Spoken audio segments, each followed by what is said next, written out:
નમસ્કાર વિદ્યાર્થી મિત્રો, આજે આપણે ધોરણ 7 વિષય સામાજિક વિજ્ઞાન પાઠ 12 આપત્તિ અને વ્યવસ્થાપન જોઈશું।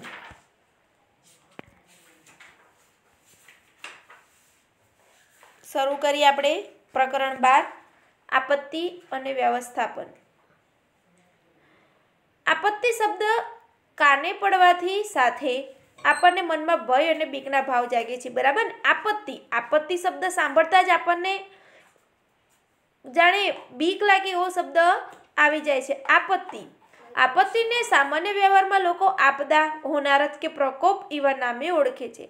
આપત્તિને સામાન્ય વ્યવહારમાં આપણે આપદા, વિપત્તિ, હોનારત કે કોઈ પ્રકોપ એવા નામે આપણે ઓળખીએ છીએ। આપત્તિની સાથે વિનાશ અને નુકસાનની કલ્પના પણ આપણને આવ્યા વિના રહેતી નથી। અને જ્યાં આપત્તિ થવાની હોય, બરાબર, જ્યાં વિપત્તિ આવી પડી છે, આપત્તિ જ્યાં હોનારત થઈ છે, ત્યાં આપણને મનમાં કલ્પનાઓ થવા માંડે કે ત્યાં વિનાશ થયો હશે, ક્યાં કહીએ નુકસાન થયું હશે, બરાબર। તો આપત્તિના જોખમોની આપણને જાણકારી ધરાવીએ છીએ। અછત અને રાહત કામગીરી માટેના આયોજન માટે તેના માટેના કારણો, જવાબદાર, સંજોગોની વિગતો ધ્યાનમાં લેવી પડશે। આ જાણકારી આપણને બચાવ માટે ખૂબ ઉપયોગી છે।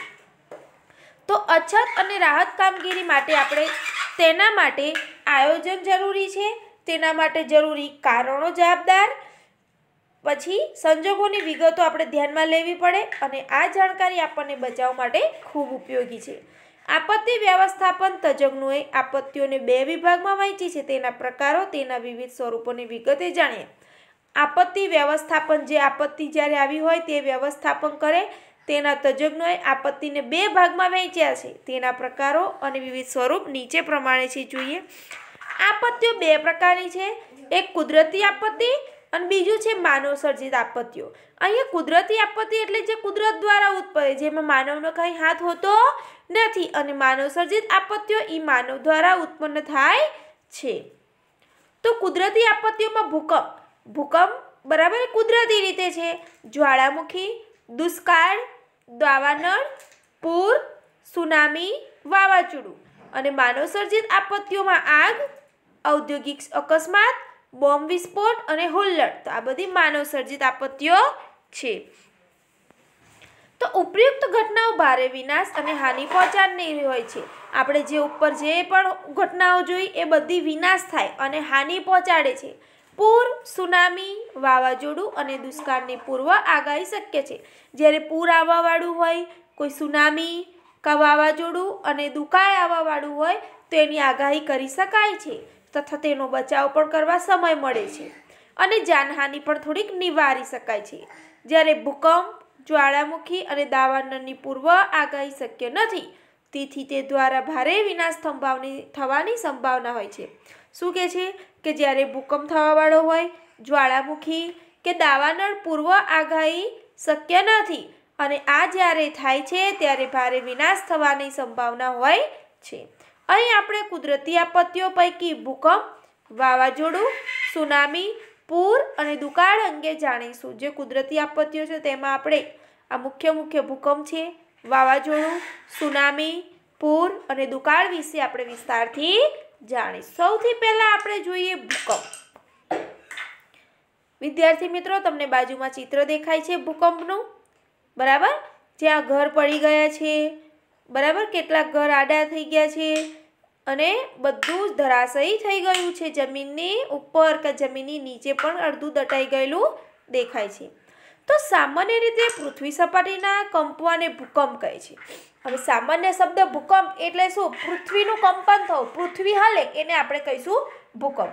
તો આ ઘટના માટે પૃથ્વીના પેટાળમાં થતી ભૂગર્ભિક ક્રિયાઓ જવાબદાર છે અને જે આ ઘટના થાય છે તેનું જવાબદાર કોણ છે? તેનું મુખ્ય કારણ કે ભૂગર્ભની અંદર, પૃથ્વીના પેટાળની અંદર ભૂગર્ભિક જે ક્રિયાઓ થાય છે તે જવાબદાર છે। જે ક્ષેત્રો નબળું ભૂપૃષ્ઠ ધરાવે છે તે ભૂકંપની સંભાવનાવાળા વિસ્તારો ગણાય છે। આવા વિસ્તારો અલગ તારવી શકાય, પણ ભૂકંપની ચોક્કસ આગાહી શક્ય નથી।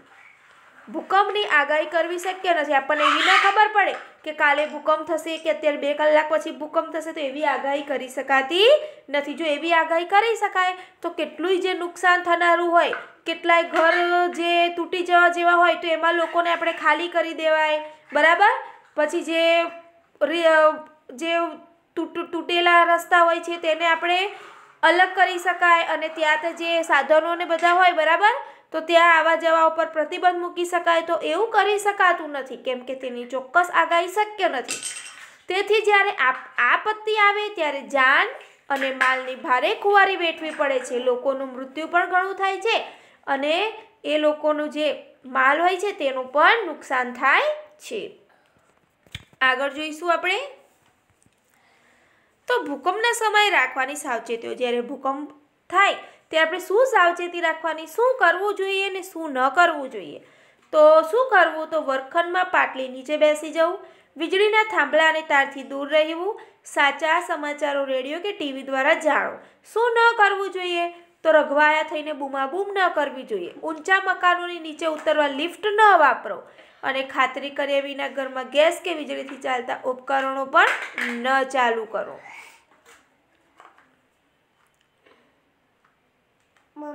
પર આગળ હવે તો અહીં નીચે નકશાની મદદથી ગુજરાતના ભૂકંપનું જોખમ ધરાવતા જિલ્લાની યાદી કરો. અહીં ગુજરાતનો નકશો છે, તો જ્યાં વધારે ભૂકંપનું જોખમ ધરાવે છે તેવા જિલ્લાઓની યાદી બનાવવાની છે, બરાબર. એ તમારે ઘરેથી કરવાનું છે. આગળ જોઈએ આપણે. ગુજરાતમાં ભૂકંપ તારીખ ક્રમ 1 તારીખ 16 જૂન 1819માં કે જ્યારે ભૂકંપ આવ્યો હતો તેનું કોષ્ટક છે. 16 જૂન 1819માં સ્થાન કચ્છમાં આવ્યો હતો, અને રિક્ટર સ્કેલ તીવ્રતા 8.2નો. બીજામાં 12 જુલાઈ 1915માં અંજાર કચ્છમાં આવ્યો હતો, 6.1નો હતો. અને ત્રીજું છે 26 જાન્યુઆરી 2001માં કચ્છમાં 7.6નો હતો. ચલો હવે આપણે આગળ જોઈશું વાવાઝોડું. વાતાવરણમાં હવાના દબાણમાં સર્જાતી અસમતુલાની પરિસ્થિતિથી પ્રચંડ વાતાવરણીય તોફાનો ઉદ્ભવે છે. તે વાવાઝોડું કે ચક્રવાત એવા નામે ઓળખાય છે. જો વાવાઝોડું કોને કહેવાય, કે વાતાવરણમાં હવાના દબાણમાં સર્જાતી અસમતુલા, જ્યારે હવાનું દબાણ અસમતુલા તેની સર્જાય તો એ પરિસ્થિતિથી પ્રચંડ વાતાવરણીય તોફાનો ઉદ્ભવે છે, તેને વાવાઝોડું કે ચક્રવાત એવા નામે ઓળખાય છે. આ તોફાની વાતાવરણીય પવનો જે વિસ્તારમાં ત્રાટકે છે ત્યાં ભારે તારાજી અને વિનાશ વેરે છે, ભારે નુકસાન થાય છે, ભારે વિનાશ કરે છે. ભારતના પૂર્વ તટ અને મલબાર તટે તથા ગુજરાતમાં કચ્છ અને સૌરાષ્ટ્રના કિનારે તેની ભારે વિનાશક અસરો અનુભવાય છે. તો જ્યાં દરિયા કિનારો હોય, બરાબર, ત્યાંની ભારે વિનાશક અસરો આપણને અનુભવાય છે. આગળ વાવાઝોડા સમયે રાખવાની સાવચેતી. તો વાવાઝોડા સમયે આપણે કઈ સાવચેતી રાખવી જોઈએ તે તો અહીંયા છે કોષ્ટક કરેલું છે કે વાવાઝોડા પહેલાં, વાવાઝોડા દરમિયાન, વાવાઝોડા બાદ. કે વાવાઝોડું આવે તેની પહેલાં, પછી વાવાઝોડું જ્યારે ચાલુ હોય ત્યારે, અને વાવાઝોડા થઈ ગયા બાદ કઈ કઈ સાવધાનીઓ રાખવી જોઈએ તે છે. તો વાવાઝોડા પહેલાં આપણે લખીશું કે વાવાઝોડાના સંભવિત વિસ્તારની વિગતો ચોકસાઈથી જાણી લો. તંત્રની સૂચના મુજબ સ્થળાંતરિત થઈ જાઓ. દરિયાની નજીક નીચાણવાળા ક્ષેત્રોમાં હોય તો ત્યાંથી દૂર ઊંચાણવાળા વિસ્તારમાં જતા રહો. ખાવાની વસ્તુઓ, ટોર્ચ, પીવાનું પાણી, કપડાં, રેડિયો, જરૂરી દવાઓ વગેરે તૈયાર કરી લો. વીજળી અને ગેસના જોડાણો બંધ કરી દો. ચોક્કસ જાણકારી માટે રેડિયો સાંભળો. તો વાવાઝોડા દરમિયાન શું કરવું જોઈએ? ચેતવણી મળતા બધા જ બારી બારણા બંધ કરી દો. જો તમે શાળામાં હો તો વર્ગખંડની બહાર ન નીકળો. જો તમે વાહનમાં હો તો વીજળીના થાંભલા, ઝાડ, દરિયાથી દૂર ઊભું રાખી તેની અંદર રહો. બચાવ માટે ઊભા કરાયેલા આશ્રયસ્થાનના વ્યવસ્થાપકોની સૂચનાઓનું ચુસ્ત પાલન કરો. પ્રાણીઓને ખુલ્લેથી છોડી મૂકો, તે છૂટા હશે તો પોતાનો બચાવ કરી શકશે. અને જાહેરાતના બોર્ડો કે વૃક્ષો નીચે આશ્રય ના લેવો. હવે વાવાઝોડું આવી ગયા બાદ શું કરીશું? તો હવામાન સાફ થઈ જાય, પવન બંધ હોય તો પણ બહાર ન જશો. અચાનક પવન અને વરસાદ આવી શકે છે. લટકતા ખુલ્લા વાયરોથી દૂર રહો. કુતૂહલવશ એકત્ર થઈ રાહત અને બચાવ કાર્યમાં અવરોધ ન કરો. તંત્ર દ્વારા સૂચના મળ્યા બાદ જ પરત ઘરે જવું. રાહત અને બચાવની કામગીરીમાં મદદરૂપ બનો અને મદદ માંગવા સિવાયના ફોન ન કરવા. બિનજરૂરી ફોન કરવાથી નેટવર્ક ઠપ થતાં રાહત અને બચાવ કામગીરીમાં વિક્ષેપ પડે છે. તો આટલું આપણે કરવું જોઈએ. હવે આગળ આવે છે સુનામી. સુનામી કોને કહેવાય તે જોઈએ. સમુદ્ર કે મહાસાગરના તળિયે થતા ભૂકંપ અને જ્વાળામુખી પ્રસ્ફોટનથી કે મોટા પાયા પરના સમુદ્રમાં થતા ભૂસ્ખલનથી પેદા થતા વિનાશક મોજા સુનામી તરીકે ઓળખાય છે. બાજુમાં ચિત્ર આપેલું છે સુનામીનું, કે સમુદ્ર કે મહાસાગરમાં તેના તળિયે થતો ભૂકંપ, પેલો પૃથ્વી પર થાય છે, જ્યારે આ સમુદ્રના તળિયે થાય છે ભૂકંપ. જ્વાળામુખી ફાટે કે મોટા પાયા પરના સમુદ્રમાં થતા ભૂસ્ખલનથી પેદા થતા વિનાશિક મોજા, જેને સુનામી કહેવાય છે. જો કે સુનામીની ઉત્પત્તિ માટે સાગર તળે થતા ભૂકંપો કારણભૂત છે. ટૂંકમાં ભૂકંપીય સાગર મોજા સુનામી તરીકે ઓળખાય છે. આ મોજા તેના ઉત્પત્તિ સ્થાનેથી વલયાકારે વિસ્તરીય કિનારે આવે ત્યારે ભારે વિનાશકારી બની જાય છે. તેની ઝડપ કિનારે ઓછી થતાં તે વધુ ઊંચાઈ ધારણ કરે છે. કિનારે પાણીની દિવાલ બની આગળ વધી ભારે વિધ્વંસ મચાવે છે. જો કે હવે આધુનિક ઉપગ્રહ આધારિત સાધનોની મદદથી સુનામીનો ચોક્કસ અંદાજ કાઢી શકતો હોવાથી સૂચિત અસરવાળા ક્ષેત્રોમાંથી લોકોને સમયસર સ્થળાંતરિત કરાવી જાનહાનિ અટકાવી શકાય છે. જો કે આવી ટેકનોલોજી કે સાધનો બધા દેશો પાસે નથી, એ એક વાસ્તવિકતા છે. શું કહે છે કે હવે આધુનિક ઉપગ્રહો આધારિત સાધનો છે, તો એના મદદથી સુનામીનો ચોક્કસ આપણે અંદાજ કાઢી શકીએ છીએ અને પછી તેના એ ક્ષેત્રોમાં રહેતા લોકોને સ્થળાંતરિત પણ કરાવીને જાનહાનિ અટકાવી શકાય છે. હવે આવી ટેકનોલોજી દરેક દેશો પાસે નથી, બરાબર. તો આ એક વાસ્તવિકતા પણ છે. તો સુનામી સમયે રાખવાની સાવચેતી. સુનામી સમયે શું સાવચેતી રાખશો? સુનામી પહેલાં, સુનામી દરમિયાન અને સુનામી બાદ. તો સુનામી પહેલાં સમુદ્ર કિનારેથી દૂર ખસી જવું. રેડિયો પર આવતી સૂચનાઓ મુજબ વર્તો. સમુદ્રના મોજા અસાધારણ ઉછળે, વિચિત્ર અવાજો આવે તો પણ પૂર્વ ચેતવણીના સંકેતો છે, તો તરત કિનારેથી દૂર જતા રહો. કિંમતી સામાન અને ખોરાક, પીવાનું પાણી, દવાઓ, ટોર્ચ વગેરે જરૂરી ચીજો સાથે રાખો. હવે સુનામી દરમિયાન ઊંચાણવાળી જગ્યા ન છોડો. સુનામી જોવાનો પ્રયત્ન ન કરો. તંત્ર દ્વારા અપાતી સૂચનાઓનું ચુસ્ત રીતે પાલન કરો. કિનારાના ઊંચા મકાનો પણ આશ્રય માટે સલામત નથી, તેથી ત્યાં ન જાઓ. સુનામી બાદ કે રેડિયો, ટીવી કે સોશિયલ મીડિયા પૂર આવતી આધારભૂત વિગતો મુજબ વર્તો. તંત્ર દ્વારા સૂચના મળ્યા બાદ જ ખાલી કરેલા વિસ્તારમાં જવું. ક્યારેક અગાઉ કરતાં વધુ ઊંચા મોજા પાછળથી પણ આવી શકે છે. પોતાના મકાનમાં સલામતીની ખાતરી ન થાય ત્યાં સુધી પ્રવેશ ન કરો. પાણી, ગેસ કે વીજળીના જોડાણોમાં આવેલા ભંગાણની જાણ તંત્રને કરો. અહીંયા છે જાણવા જેવું છે, જાણવું ગમશે કે 26 ડિસેમ્બર 2004ના રોજ આવેલા મહાવિનાશક સુનામીમાં હિન્દ મહાસાગરના તટવર્તી દેશો પૈકીના થાઈલેન્ડ, ઇન્ડોનેશિયા, ભારત, શ્રીલંકા વગેરે દેશોમાંથી લગભગ 2 લાખ લોકોએ જાન ગુમાવ્યા હતા. 2004માં જ સુનામી આવ્યો હતો તેની વાત છે. આગળ પૂર વિશે જોઈએ. પૂર શબ્દ તમે સાંભળેલો હશે, બરાબર. એક ધારા વરસાદ કે અતિવૃષ્ટિને પરિણામે વિશાળ ભૂવિસ્તારોનું જળમગ્ન થવું તેને પૂર કહેવાય છે. એક જ ધારો સતત વરસાદ પડે જ જાય. અતિવૃષ્ટિ એટલે વધુ વરસાદ પડે ત્યાં આખું નદીઓ છલકાઈ જાય છે, બરાબર. બધા ડેમ ખુલ્લા કરાવી દેવામાં આવે છે. પરિણામે ત્યાં નજીકના વિસ્તારોમાં પૂર આવી જાય છે, બરાબર. ગામમાં પાણી આવી જાય તેને પૂર કહેવાય. સામાન્ય રીતે આપણે આ ઘટનાને નદી સાથે જોડીએ છીએ. પૂર માટે કુદરતી ઢોળાવને અવગણી કરાયેલ બાંધકામ, કુદરતી જળ નિકાલના માર્ગોમાં અવરોધ જેવા માનવસર્જિત કારણો પણ જવાબદાર છે. મોટા શહેરોમાં વધુ વરસાદથી ક્યારેક જળ ભરાવાની સ્થિતિ પૂરનું સ્વરૂપ ધારણ કરી દે છે. અહીં ગુજરાતમાં નકશો છે સંભવિત પૂર વિસ્તાર, જ્યાં બરાબર જે જિલ્લાઓ નજીક નદીઓને આવેલી હોય, બરાબર, તે સંભવિત પૂર વિસ્તારનો અહીંયા નકશો દોરેલો છે. હવે પૂર સમય રાખવાની સાવચેતીઓમાં પૂર પહેલાં, પૂર દરમિયાન અને પૂર બાદ. પૂર પહેલાં શું સાવચેતી રાખવાની, પૂર દરમિયાન અને પૂર બાદ શું સાવચેતી રાખશું તે છે કે પૂર પહેલાં સ્થાનિક કક્ષાએ પૂરના વિસ્તારોથી વાકેફ રહો, ઊંચા વિસ્તારોની માહિતી રાખો અને પૂર દરમિયાન ત્યાં સ્થળાંતરણ કરો. પૂરની તંત્ર દ્વારા અપાતી ચેતવણી મુજબ વર્તો. તો પૂર દરમિયાન ઘરના ગેસ અને વીજળીના જોડાણો બંધ કરી દો. તમારું વાહન પૂરમાં ફસાય ત્યારે તરત તેને બહાર નીકળી જવું અને 7-8 વ્યક્તિનું જૂથ બનાવી એકબીજાના હાથ પકડી પ્રવાહ બહાર નીકળવાનો પ્રયત્ન કરો. પ્રાણીઓને ખીલેથી છોડી મૂકો, તે છૂટા હશે તો પોતાનો બચાવ કરી શકશે.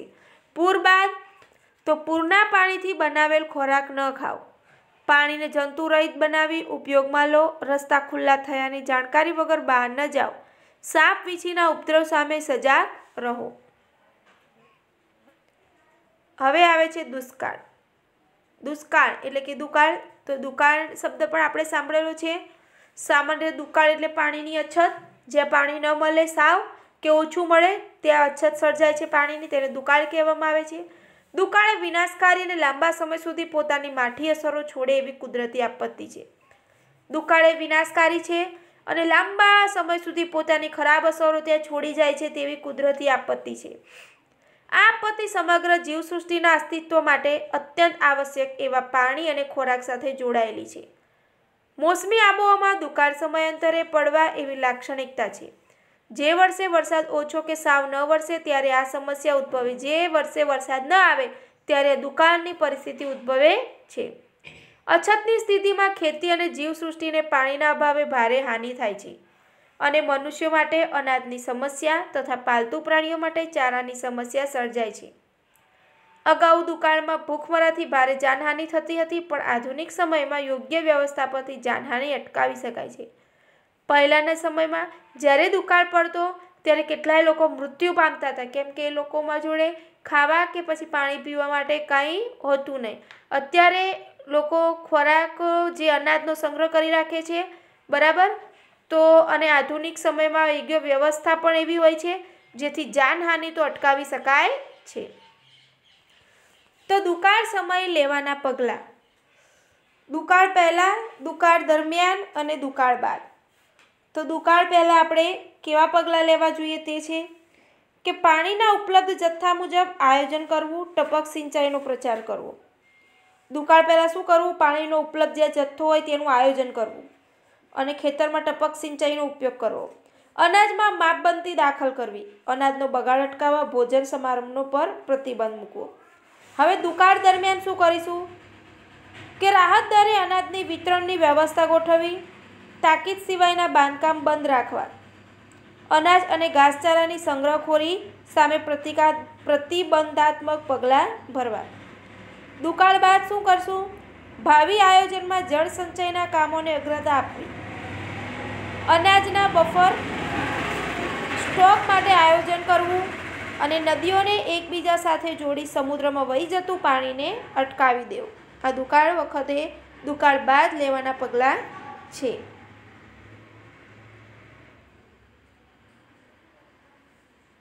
હવે આપણે જોઈએ આપત્તિની અસરો. તો આ જે બધી આપત્તિઓ આવી એ આપત્તિઓની અસરો શું થઈ શકે છે તે જોઈએ. નંબર 1, ભૂકંપ, પૂર, સુનામી, વાવાઝોડું જેવી આપત્તિ ભારે પ્રમાણમાં જાનમાલનું નુકસાન કરે છે, લોકોનું નુકસાન કરે છે, બરાબર. બીજું છે આપત્તિગ્રસ્ત ક્ષેત્રોમાં રસ્તા, મકાનો, જાહેર સગવડના મકાનો ફરીથી બાંધતા વર્ષો નીકળી જાય છે. હવે આપત્તિગ્રસ્ત જે ક્ષેત્રો છે તેમાં જે રસ્તાઓ તૂટી ગયા છે, મકાનો પડી ગયા છે, તેને ફરીથી બાંધતા ઘણા વર્ષો થઈ જાય છે. નંબર 3, જે પરિવારોએ પોતાના સ્વજનો આપત્તિમાં અકાળે ગુમાવ્યા હોય તે લોકોને ભારે શોક અને હતાશા ઘેરી વળે છે. હવે આ દુકાળમાં અથવા તો જે આપત્તિઓ આવી એ આપત્તિઓમાં જે પરિવારોએ પોતાના માણસો, પોતાના સગાવાલાને ગુમાવી દીધા છે એ લોકો ભારે દુઃખી અને શોકમાં ઘેરી વળે છે. નંબર 4, જે પરિવારોએ કમાનાર વ્યક્તિ ગુમાવ્યા હોય તેમની સ્થિતિ ભારે કફોડી થાય છે અને જે પરિવારમાં એ પરિવારનું પૂરું કરનાર કમાનારો માણસ જ મરી જાય છે એ આપત્તિમાં, તો એ લોકોની પરિસ્થિતિ ઘણી જ ખરાબ થઈ જાય છે. આપત્તિમાં જે લોકો કાયમી વિકલાંગતાનો ભોગ બને તેમાં પુનર્વસનની સમસ્યા ભારે વિકટ હોય છે. હવે આપત્તિમાં જે લોકો વિકલાંગતાનો ભોગ બને, કેટલીક વાર કેટલાકના પગ તૂટી જાય કે હાથ તૂટી જાય કે અંધ થઈ જાય, ગમે તે વિકલાંગ થઈ જાય, બરાબર, તો તેમને ફરીથી જીવવું આ રીતે, બરાબર, એ લોકોને ભારે વિકટ સમસ્યા થઈ પડે છે. તો આ પ્રકારની મુખ્ય અસરો જોવા મળે છે. આપત્તિઓની અસરો ઓછા વત્તા અંશે તમામ લોકો પર પડે છે, પણ તેની સૌથી માઠી અસરો ગરીબ માણસો અને અભાવગ્રસ્ત ઉપર વધુ થાય છે. કે આ આપત્તિઓની અસરો દરેક લોકો પર પડે છે, પરંતુ સૌથી ખરાબ અસરો તો ગરીબ માણસ ઉપર જ પડે છે.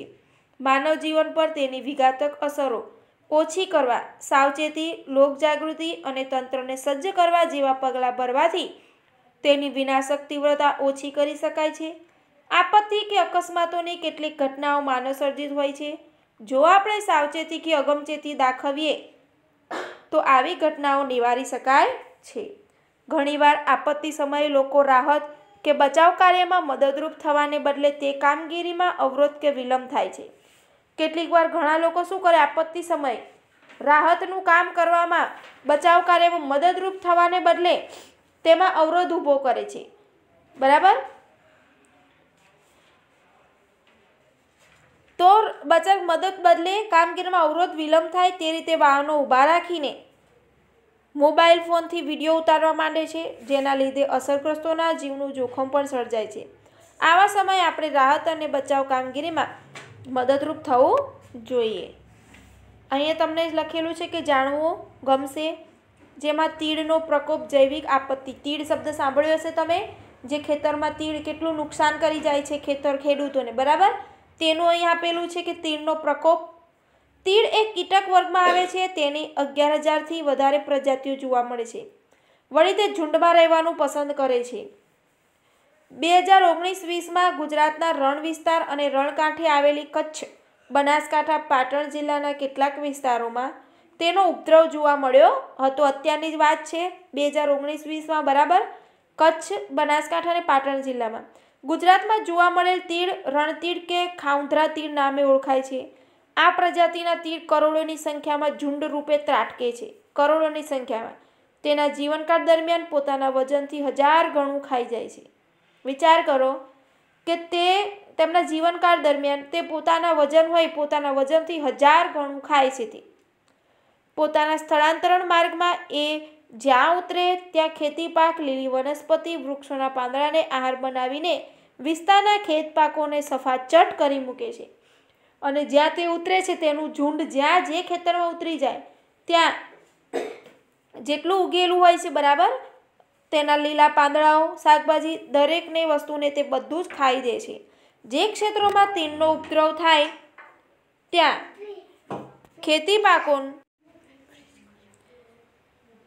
ખેતી પાકોના અભાવે અનાજની દુષ્કાળ જેવી પરિસ્થિતિ પણ સર્જાય છે. જો કે આજના આધુનિક વાહન વ્યવહારની સુવિધાના સમયમાં અન્ય પ્રદેશોમાંથી અનાજ લાવીને આ તંગી દૂર કરી શકાય છે. તીડનો નાશ કરવા ખેતીવાડી વિભાગની સૂચના મુજબ ખાસ દવાઓનો છંટકાવ કરવાથી તેનો નાશ કરી શકાય છે. તો વિદ્યાર્થી મિત્રો, અહીંયા આ પાઠ સમાપ્ત થાય છે. ધન્યવાદ.